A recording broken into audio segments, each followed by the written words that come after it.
m'appelle Claudie. À 44 ans, on m'a diagnostiqué un cancer colorectal. Dans ce podcast, je raconte sans tabou ma lutte contre ce crabe qui a bousculé ma vie.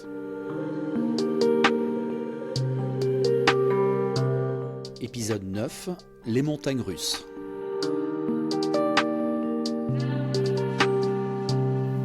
Alors Claudie, on avait laissé les auditeurs sur le podcast précédent avec des questions concernant des examens qui allaient venir. Nous sommes maintenant fin juin, ces examens sont passés, on a plein de choses, tu as plein de choses à raconter. Et tu as voulu appeler cet épisode 9 les montagnes russes. Pourquoi ?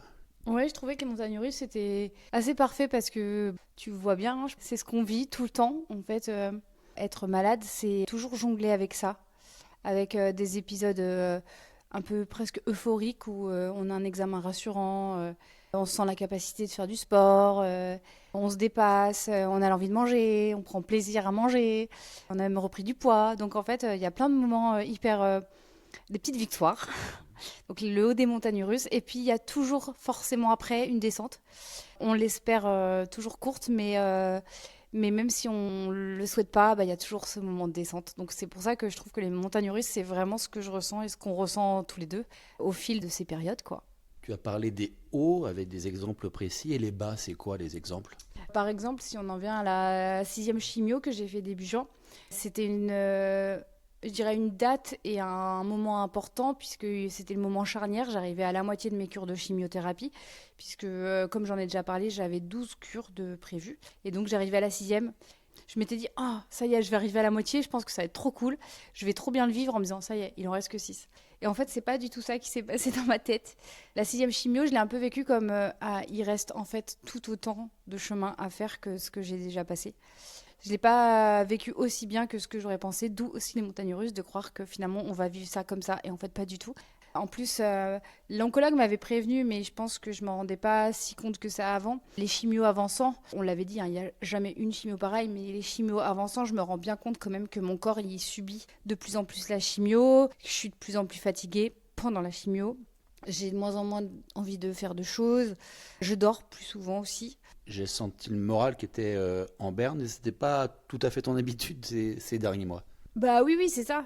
Quand le verre devient à moitié vide ou on se rend compte du chemin qui reste à pas courir. En plus, à l'époque, j'avais pas du tout de projection future puisque tout dépendait justement des résultats, de l'opération que j'allais subir. Donc j'étais vraiment un peu dans un flou artistique, je dirais, où je savais pas à quoi m'attendre et comment ça allait avancer ce chemin, quoi. Parce que des examens allaient arriver donc au mois de juin. C'est ce qui s'est passé il y a 2 semaines maintenant, avec une IRM, un PET scan, une cœlioscopie exploratoire et l'ablation des ovaires, que tu as appris en dernière minute d'ailleurs. Ouais, c'est ça. En gros, je savais qu'il y avait ces 3 examens-là qui étaient quand même assez importants. Une première d'ailleurs pour moi, donc j'ai fait le TEP scan pour la 2e ou 3e fois, mais première fois IRM quand même. Donc pareil, l'IRM, j'avais jamais fait. Bon, voilà, c'est chose faite. C'est toujours un mauvais moment à passer, je dirais, une épreuve de plus. Mais finalement, les montagnes russes ont fait que les résultats de ces 2 examens étaient plutôt rassurants. Donc là, c'est surtout toi, en fait, que ça, je pense. Moi, je sais que comme le TEP scan n'avait déjà rien révélé, et malgré tout, on avait su qu'il y avait derrière des nodules, j'attendais pas grand-chose quand même de ces examens. Toi, je sais que t'as rassuré. Ah oui, absolument. Moi, ça m'a rassuré de voir au moins ces 2-là. Ça voulait dire qu'il n'y avait pas de métastases sur d'autres organes de ton abdomen. Donc, c'était déjà une victoire. Mais c'est là qu'ils ont découvert un kyste au niveau des ovaires. Effectivement, ça a révélé un kyste au niveau de mes ovaires, donc ça je ne savais pas. Je ne sais plus si on en avait déjà parlé, mais en gros, la chirurgienne qui m'a fait la cœlioscopie, spécialisée dans le péritoine, qui ne fait que ça, m'avait déjà fait cette proposition en disant « ça serait peut-être bien qu'on vous retire les ovaires parce que, à titre préventif, puisque déjà vous ne voulez pas d'enfant, vous avez déjà une ligaturation des trompes, et donc les ovaires finalement ne vous servent pas à grand-chose. Vous avez 45 ans, donc en même temps, vous gagnez 5 ans sur la ménopause, ça peut être le moment de le faire. Et surtout, on le fait en préventif parce que, de ce qu'elle m'a expliqué, si toutefois il y a des métastases qui sont sur les ovaires, qui se placent sur les ovaires, la chimio ne fait pas trop son travail sur les ovaires, c'est plus compliqué. Donc le kyste, finalement, lui a donné un peu raison en mode, du coup, on va vous retirer les ovaires. Mais du coup, quand je lui ai demandé, ah ouais, donc on va repasser par une opération, elle m'a dit, ah non, Là, le 18 juin, quand je vais vous faire la cystoscopie exploratoire, je vais en même temps vous retirer les ovaires. Donc là, je me suis dit, oula, donc en fait, dans 3 jours, je vais être, ça y est, ménopausée avec tout ce qui va avec après. Mais du coup, je pensais que j'allais subir une deuxième opération, alors qu'en fait, pas du tout. On m'a tout fait à la fois. Avant de parler des résultats de cette célioscopie, comment ça s'est passé? Très bien, j'ai la chance franchement d'avoir, je pense, un bon métabolisme qui fait que je récupère plutôt assez bien, assez vite. Bon, alors on m'a réouvert au même endroit, à l'endroit où on m'a opéré la première fois pour me retirer la tumeur. Donc c'est pas de nouvelle cicatrice, c'est juste une réouverture de cicatrice, donc ça c'est cool. Par contre, la petite surprise, c'est que en ambulatoire, on vous dit bon bah demain on va vous rappeler, c'est ce que font les infirmières et c'est très bien d'ailleurs, pour savoir si tout va bien. Et je me souviens, nous on a pris la route pour la Bretagne parce qu'on avait envie de faire une convalescence en Bretagne et je recommande, faites des convalescences ailleurs que chez vous. C'est tellement plus cool et plus sympa, ça permet de se balader, de changer d'ambiance. Mais ce que m'avait pas dit du tout l'infirmière et que j'ai découvert, c'est que moi j'ai eu des saignements. Donc je sais pas si c'était ma période de règles qui allait arriver ou le fait que quand on ôte les 2 ovaires, on fait l'ablation complète, eh bien il y a des saignements. Toujours est-il que moi je ne savais pas, donc en fait je l'ai un peu découvert par hasard et mieux vaut prévenir que guérir. J'aurais bien aimé avoir l'info pour pas m'inquiéter pendant quelques heures inutilement. Qu'est-ce qu'on peut dire des résultats de cette célioscopie? Montagne russe.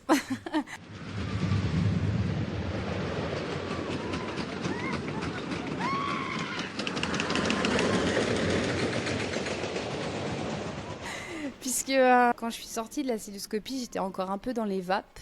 Je récupérais avant de pouvoir sortir donc en ambulatoire et que tu passes me récupérer. Là, j'ai vu la chirurgienne qui est venue me voir en me disant ben voilà, je vous ai retiré les ovaires, tout s'est bien passé, vous êtes bien réveillé. Bon, par contre, en explorant votre péritoine, j'ai découvert 3 lésions qui sont sans doute liées à la maladie.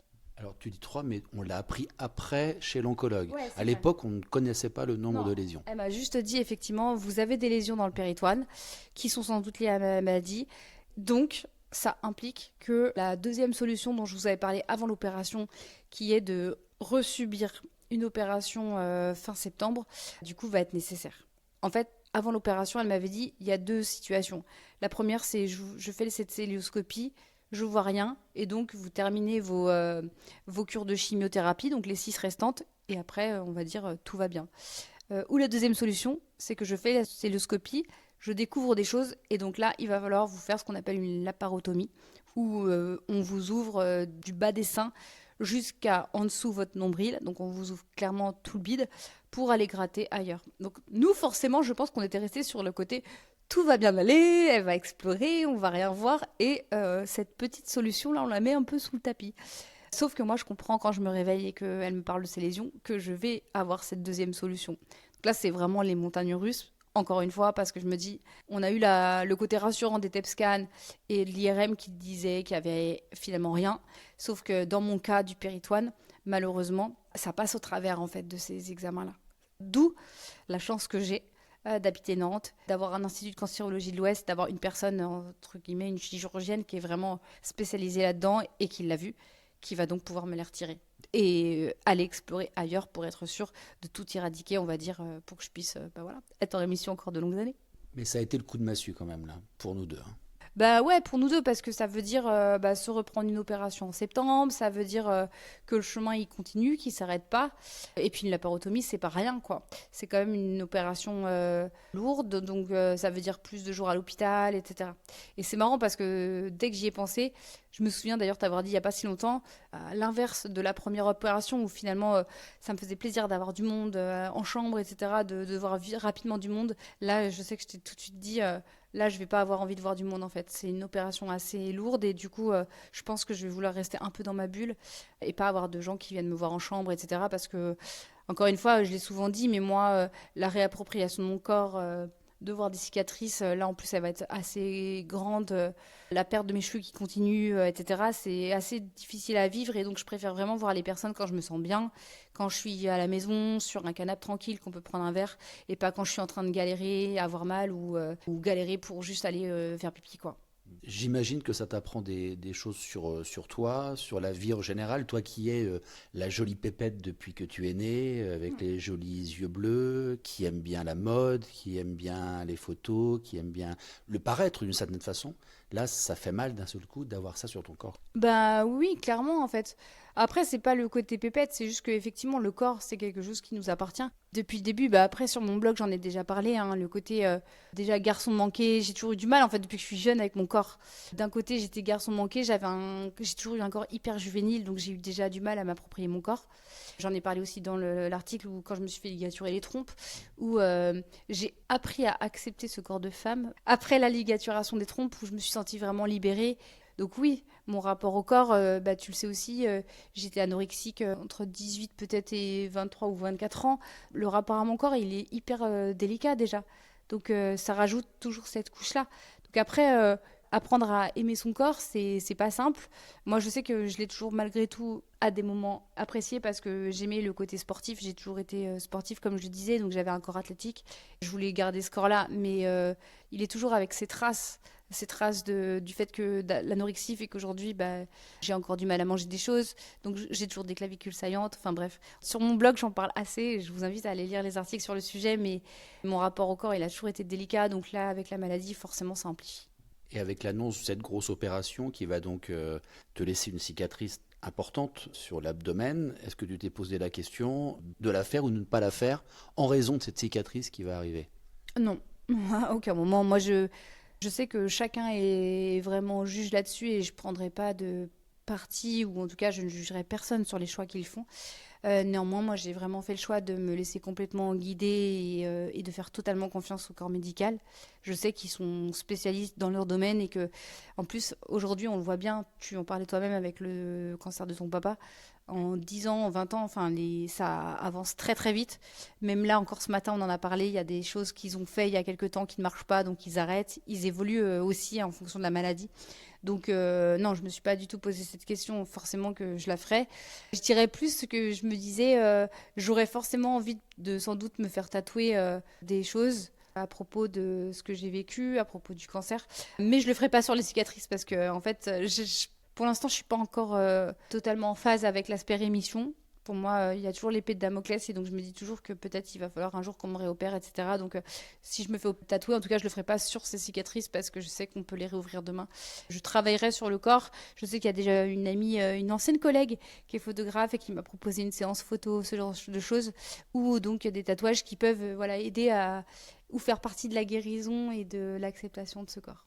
Dans ce moral un peu bas, avec la 6e chimio, avec cette annonce Laparotomie. de la parotomie, cette grosse opération qui aura lieu en septembre, qu'est-ce qui t'a permis de garder la tête hors de l'eau?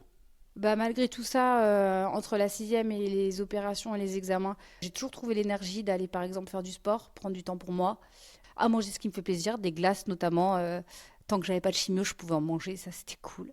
Et puis bah, quand même, le fait de se projeter, de tous les deux penser au fait que j'allais pouvoir essayer de demander, en tout cas parce que toi tu pars travailler là dans quelques jours dans les Landes pendant 2 mois, et moi j'avais vraiment en tête de me dire bah voilà, je vais subir cette opération là en septembre après mes 6 dernières cures de chimio, eh bien je veux essayer de faire ces cures de chimio si possible dans les Landes, et si je peux pas les faire, en tout cas j'irai devoir et prendre des vacances pour changer d'air, parce qu'on habite encore une fois à 10 minutes de l'hôpital et Dieu sait que je n'ai pas envie de rester là, et je veux aller découvrir en fait notre futur. Et ça, c'est vraiment le projet numéro 1 qui me garde la tête hors de l'eau et avec l'envie vénère de massacrer Scrap pour vivre la vie qu'on s'est promis de vivre.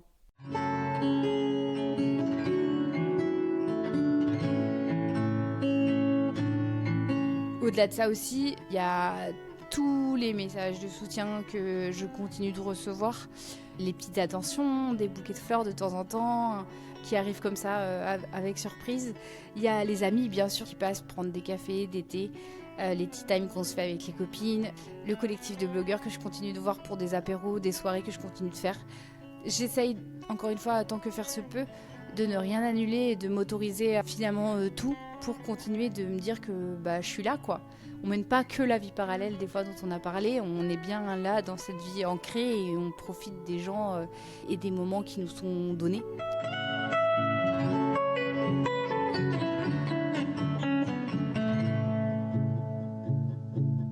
Alors suite à ces examens importants que tu as eus, il y a eu un rendez-vous avec ton oncologue qui a fait une espèce de résumé de tout ça. Ce qu'on a appris en particulier, parce que j'étais là aussi, c'est qu'on t'a découvert donc des nodules, précisément 3 nodules dans le péritoine. Oui, donc les lésions dont parlait la chirurgienne quand j'étais un peu dans le coltard, ça s'est révélé effectivement être 3 nodules, ouais. 2 visiblement à proximité de ma vessie et un nodule à proximité de mon rectum. Donc voilà, ça mérite d'être que 3 nodules, dont je pense que j'ai cru comprendre au moins un est parti donc en biopsie. Donc j'aurai les résultats pas avant le 20 juillet. Là aussi, on est toujours dans l'attente de résultats. Mais déjà, à vue d'œil, je pense que la chirurgienne savait déjà quand elle m'a annoncé qu'il y avait des lésions et que ça allait être cancéreux, que s'il y avait ces 3 nodules-là, c'était de toute façon les suites du cancer. Malgré tout, on a demandé, parce que tous les deux, effectivement, on regarde de temps à autre quand même un peu le net pour se tenir informé, surtout se tenir informé, mais bien faire attention aussi aux informations qu'on y trouve. Et on avait trouvé quand même quelque chose qui nous semblait important et intéressant, c'était un indice ICP. C'est un indice de carcinose péritonéale.